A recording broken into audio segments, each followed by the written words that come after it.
símbolozinho aqui. Vou fazer assim, então. Continua com a taxação Moraes. É bom deixar isso claro. A indústria.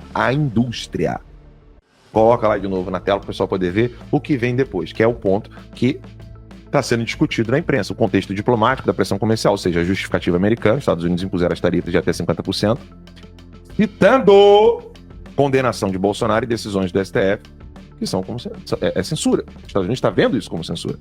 O risco econômico. O Brasil está enfrentando perda de entre 50 a 80 bilhões de dólares anuais em exportações e esse progresso inicial, a ordem executiva, reconhecendo o avanço após as conversas, não por causa das conversas. O ponto do acordo que o Lacombe trouxe que ninguém está mostrando para vocês. Próximo, por favor, produção. Esses pontos aqui vocês têm que printar, mandar para os seus amigos no WhatsApp, mostrar para todo mundo. A redução tarifária, que é a redução progressiva em troca de cotas voluntárias e compra de trigo e gás americano. Os Estados Unidos não vai aceitar não fechar isso aí, ou seja, vai ter que resolver esse ponto. Ponto 2, a base de Alcântara, concessão por 30 anos, com prioridade para quem? SpaceX, Elon Musk e United Launch Alliance.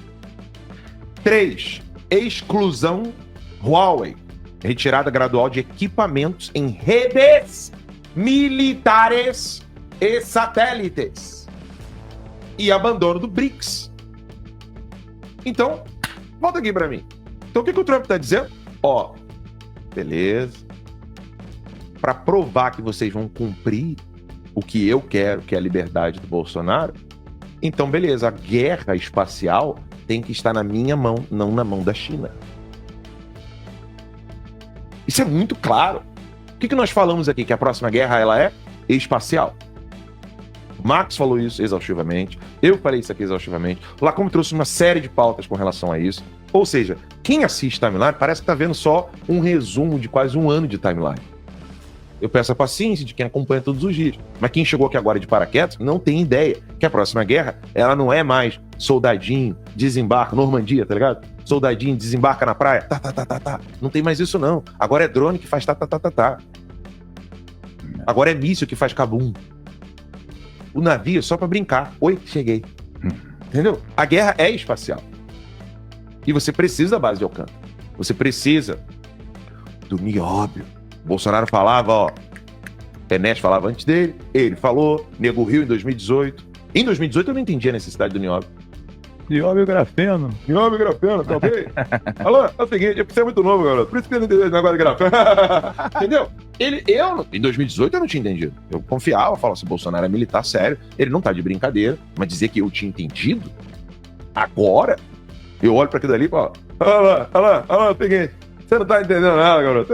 Militar, a gente conversa com uma galera boa. Nem aquele militar que botaram o pessoal lá no ônibus pra se fuder na mão do Alexandre Moraes, não, do cabeça de ovo, não. Alan, calma aí, que você vai entender isso aí. Você é garoto novo, você vai aprender. Irmão, hoje eu entendo.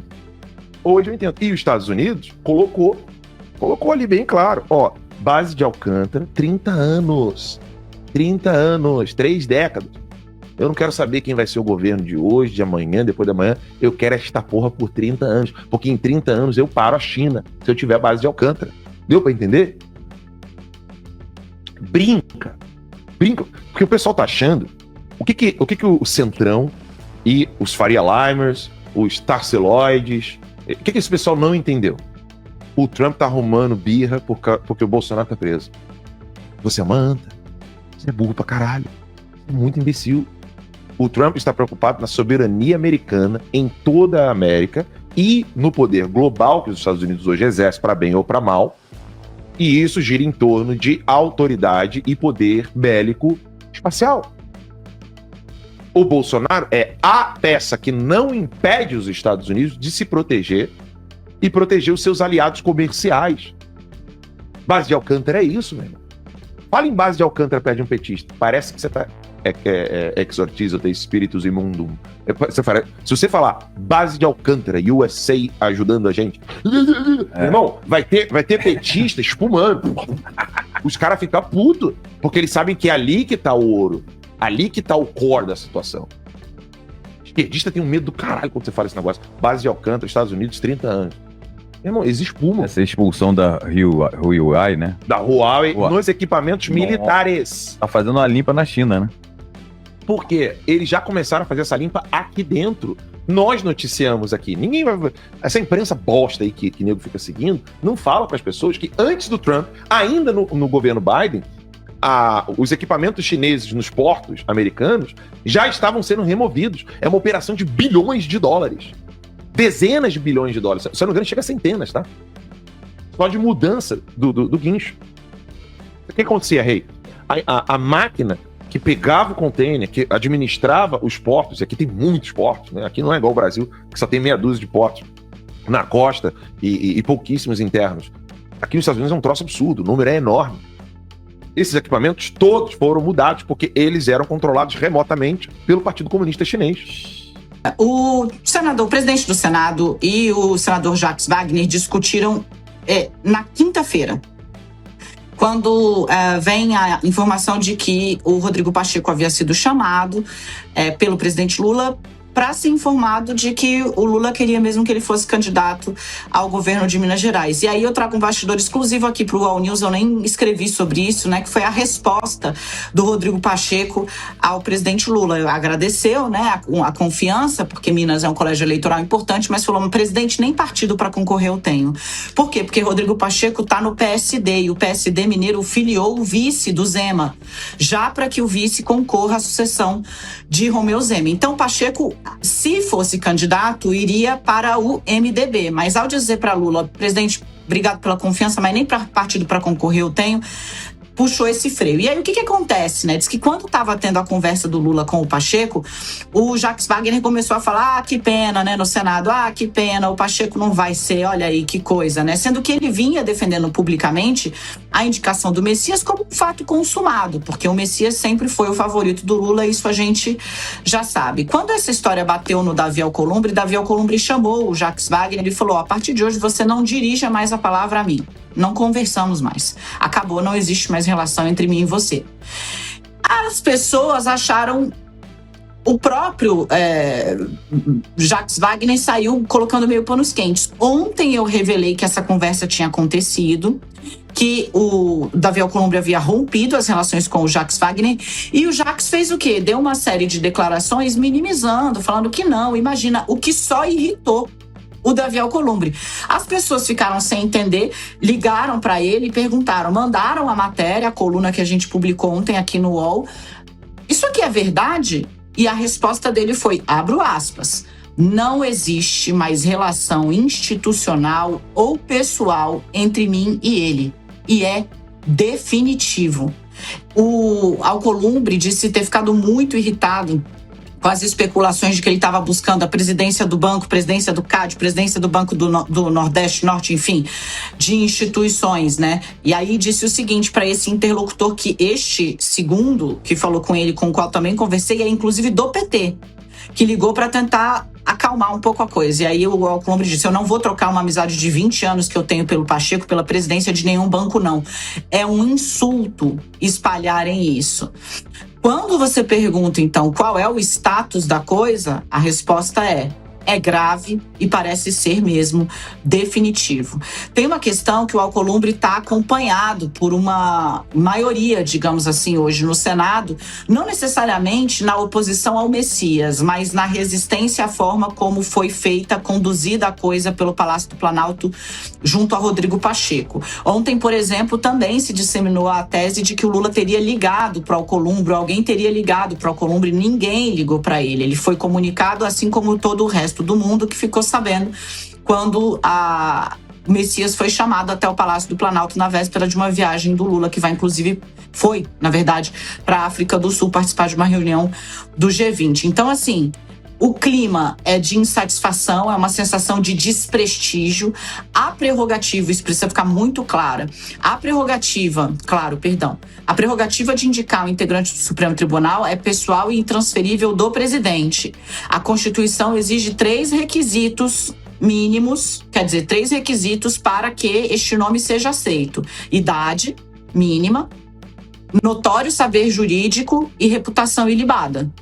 É isso que a Constituição pede. idade mínima, notório saber jurídico e reputação ilibada. Agora, e o Jorge Messias cumpre todos esses requisitos. Agora, a análise do nome, constitucionalmente, também cabe ao Senado. Então, quando você pergunta onde vai dar essa crise, eu não sei. A preço de hoje, Jorge Messias não tem os 41 votos para passar. Se na quarta-feira ele vai ter outros 500, porque o Lula vai voltar para o Brasil na segunda-feira, né? Muita coisa pode acontecer em política, em 20 minutos, uma boa conversa pode mudar o rumo das coisas. Mas a preço de hoje, dia 21 de novembro de 2025, o Jorge Messias não tem os 41 votos para passar no Senado. A conta é minha? Não. A conta é do próprio PT. E aí, Lula tinha só uma chance, gente. Uma chance de resgatar um pouquinho de credibilidade depois dessas sequências de vergonhas, de vexames, de tragédias que foi a Flop 30, que seria o documento final. Só para você entender, todas as vezes que acontece uma COP, os países se reúnem para fazer uma espécie de um documento de promessas, de compromisso, daquilo que eles vão fazer para diminuir a emissão de gases poluentes, diminuir o uso de combustíveis fósseis, de preservar o meio ambiente. E aí cada um volta para sua casa com a intenção, através de um documento, de seguir aqueles novos parâmetros. Hoje foi apresentado o documento da COP30, ou melhor, da Flop 30. Essa era a chance do Lula falar: olha pessoal, tá vendo toda essa merda que aconteceu? Toda essa vergonha? Valeu a pena, porque o objetivo foi alcançado. O documento veio vazio praticamente. Os países não querem se comprometer à principal proposta, que é a diminuição do consumo, do uso de combustíveis fósseis, que é, de acordo com as teorias da mudança climática e do aquecimento global, desse pessoal aí, né? Como é que fala? Os ditadores climáticos, é a teoria de que o que causa o aquecimento global é justamente a emissão de gases através da combustão de combustíveis fósseis. O resultado foi terrível. Frustrados em relação a esse texto do pacote multirão, que a gente vem falando aqui há vários dias. Havia uma expectativa muito grande que houvesse uma menção direta ao fim gradual do uso de combustíveis fósseis, né, o chamado mapa do caminho para essa eliminação gradual, e também ao fim do desmatamento.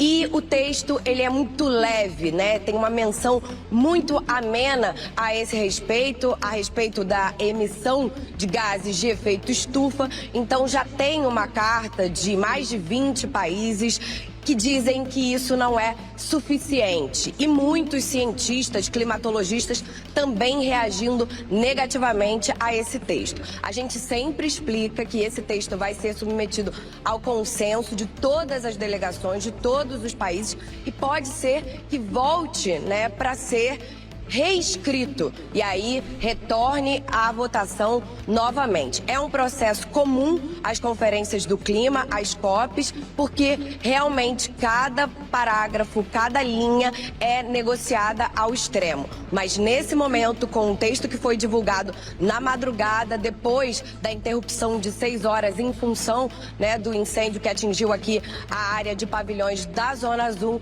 Só um detalhe.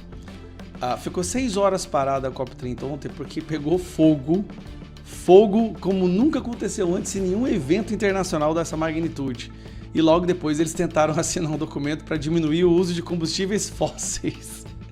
Num evento que funcionou com 160 geradores movidos a diesel, transatlânticos gastando milhares de litros de diesel por dia, e o iate do Lula também movida a diesel.